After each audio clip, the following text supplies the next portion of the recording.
પાલતુ કૂતરાઓ રાખતા અને ડુંગરામાં છુપાતા આરોપીઓને સુરત ગ્રામ્ય એલસીબી પોલીસે ફિલ્મી ઢબે દબોચ્યા. મોહનિયા ગેંગના સૂત્રધારો ઝડપાયા.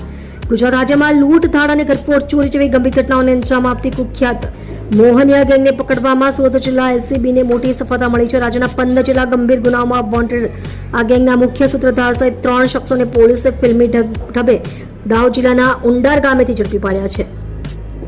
ડુંગરાળ વિસ્તાર અને પાલતુ કૂતરાઓનું કવચ આ ગેંગના આરોપીઓ પોલીસ પકડથી બચવા માટે દાહોદના ઉંડાર ગામના ડુંગરાળ વિસ્તારમાં આશરો લેતા હતા. આરોપીઓ એટલા શાતિર હતા કે તેમણે પોલીસની હિલચાલ પર નજર રાખવા માટે પાલતુ કૂતરાઓ રાખ્યા હતા. જ્યારે પણ પોલીસ વિસ્તારમાં પહોંચતી ત્યારે કૂતરાઓ ભસવાનું શરૂ કરતા અને આરોપીઓ ડુંગરાળ વિસ્તારમાં ગાયબ થઈ જતા હતા. પોલીસનું સર્જિકલ સ્ટ્રાઇક જેવું ઓપરેશન આ વખતે સુરત જિલ્લા એલસીબીએ આયોજનબદ્ધ રીતે અલગ અલગ ટીમો બનાવી હતી. પોલીસે ગામમાં એક સાથે અલગ અલગ સ્થળોએ છાપેમારી કરી હતી. આરોપીઓએ પોલીસ સાથે બાદ ભીડવાનો પ્રયાસ કર્યો હતો, પરંતુ પોલીસે શક્તિ અને યુક્તિથી ત્રણેયને ઝડપી લીધા હતા.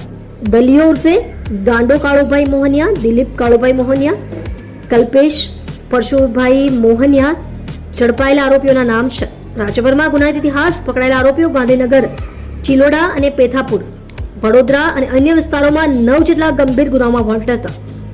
આ ગેંગ અગાઉ ચોરી, લૂંટ અને ધાડના અંદાજે 42 જેટલા ગુનાઓમાં પોલીસ ચોપડે ચડી ચૂકી છે. આ ગેંગ ઝડપાતા રાજ્યમાં લૂંટ અને ધાડના અનેક અનસોલ્વ ગુનાઓનો ભેદ ઉકેલાય તેવી શક્યતા છે. આપ જોઈ રહ્યા છો ગુજરાતની સૌથી પહેલા ખબર આપતી Surat express news channel, director Rajesh મંગલેની સાથે.